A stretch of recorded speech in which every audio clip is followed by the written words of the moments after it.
Thank you, everybody, for joining us back here at 3IQ's channel. We're sitting here once again with the head of research at 3IQ, Mr. Mark Connors. And Mark, I would say the word of the day is tumultuous, as in these markets have been tumultuous. There was essentially an earthquake that set off a tsunami of effects here, all based around recent developments with FTX. Kind of getting to a State of the Union. What is going on, Mark? It is in the digital asset realm. It is a tsunami. It was a tsunami, and with some aftershocks to follow. But just for our audience here, we're talking from the digital asset realm. There still are people and friends of mine who use this as like at the edge. I'm hearing about this guy. What happened? So it hasn't hit front and center. And maybe it's something like Bernie Madoff, where he wasn't someone who held mortgages and stocks, but it was a $60 billion fraud that took down a lot of charities. It caused reverberations and actually caused regulatory change. So it's far-reaching. I think it's similar to a Madoff situation right now. Yeah. So walk us through how this came to be. What was the original? What kind of set off the alarms and let everyone know there's a big problem here? And then where are we going to go from here? All right. So the alarms came.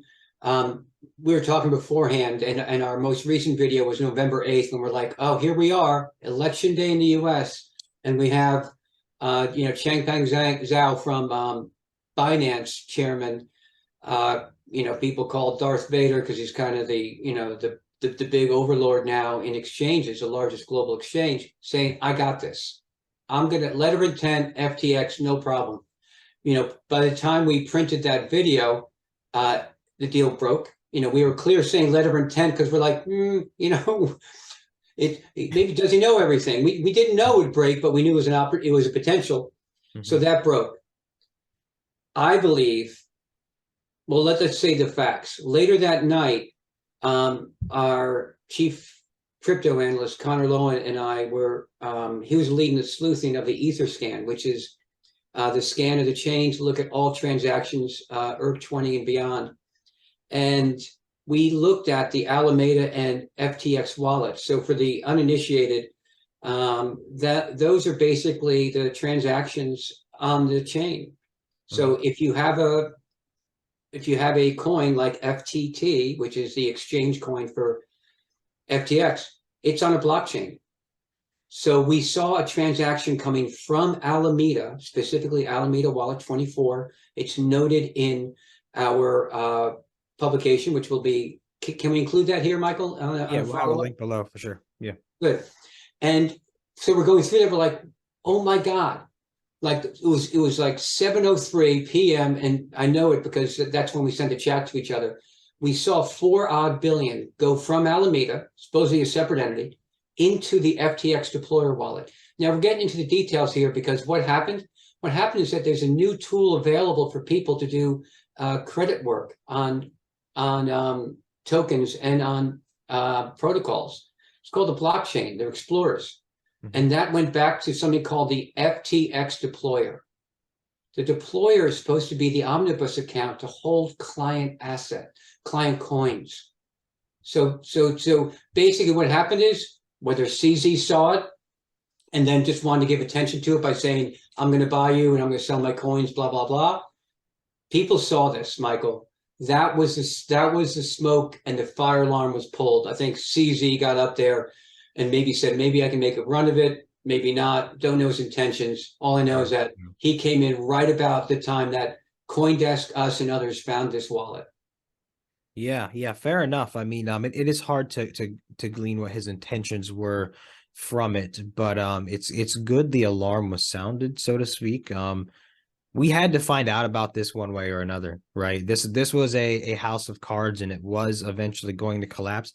Unfortunately, it reached such a size that the collapse did a lot of damage still, but it had to go down, right? And just kind of hoping for the best out of this. A lot of people affected here, and a lot of very harsh lessons learned in crypto yet again. But I think it is always important to go back to, as you had said, this is just the kind of the criminal nature of humanity that continuously coming through and finding any sort of weak spot they can in the financial systems to pull themselves ahead of others, on top of others, whether it's working with charities as well, donating to political parties, really doing that whole seeming transparent, but in reality, all of their actions are truly opaque. Yeah, the actions are opaque, and they were like a true Svengali, a magician. They're waving their hands around, and with the other one, there's other actions going on beneath the surface. I think we use these terms like Ponzi and House of Cards. Let's just look explicitly what happened. Mm-hmm. Say I say, listen, Michael, can you hold my coffee? I got to go run an errand for, I got to go in the other room and take care of something. Can you hold this? Like, say we're at a train station. Like, great, I'll hold your coffee. And then someone goes, hey, can I borrow that coffee? I'm just going to take a picture with it. Here's $1. And you're like, cool.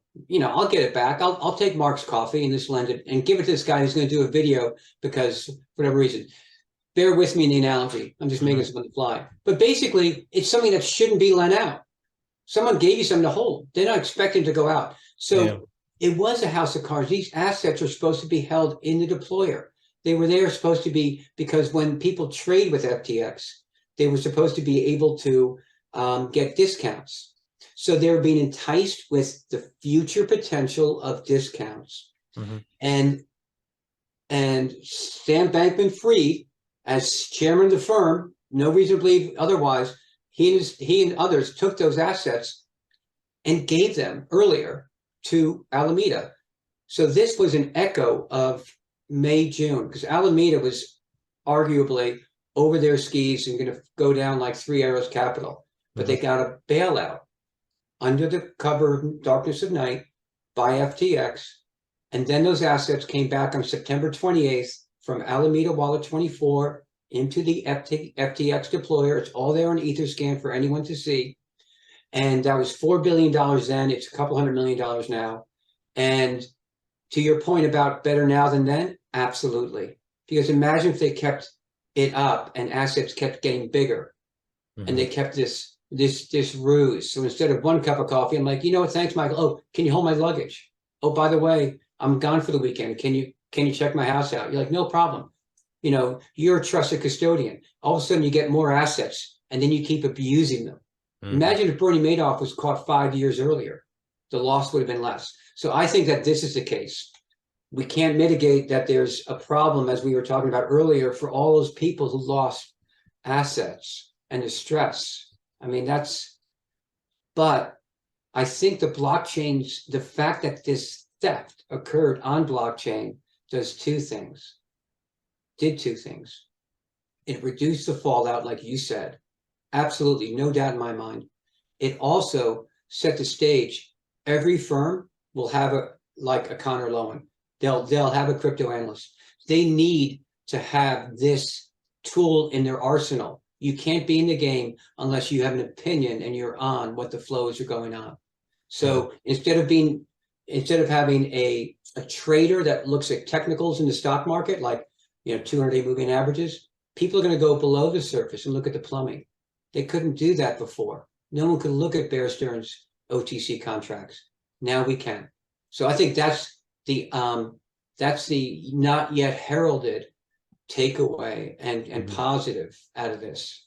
Yeah, very well said. And you're right. And that's something I do want to echo again, too, is that we don't even know Sam's motivations in a lot of this either. All we can say for sure is it seemed like it was very irresponsible to do, kind of Icarus flying too close to the sun kind of deal. So a lot of smoke. And Michael, I'm even going to jump in and say, and this is because of the data that we have.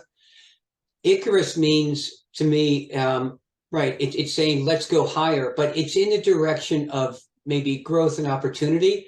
I think he went right down to Hades.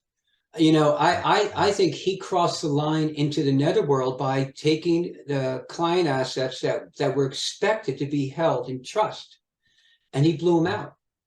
So I think, and I know that my compliance officer, I think they just hit me up right now in chat, but that we can't say. But I'll say this: the actions show theft and abrogation of responsibility at a minimum. I want to be on record saying that based on the data that I saw on the Explorer. Yeah, So fair enough. That's one of the benefits of blockchain too, is you can yeah, actually get a layer of transparency that is unavailable in any other place. So, well, Mark, some of the smoke is still clearing. Not all of the ripples are done yet, but we're getting to the point where we're starting to be able to see more of the picture. yeah. More will come, everybody. So stay tuned. Let us know your thoughts on all of this. And Mark, any other closing words before we go? I think I'd like to hit everything. Don't buy digital assets until you've done 10 hours of work. Those are table stakes. It's complex.